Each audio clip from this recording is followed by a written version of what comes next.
today I need to just pop into Simon's car and replace the reverse switch contact at the back of the gearbox. This is Volvo's part number 380360.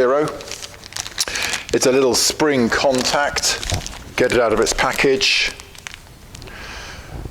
There we go. And spade connector obviously is the bit that we all see at the back of the gearbox, but this is basically just a spring contact here. And it fails in one of two ways.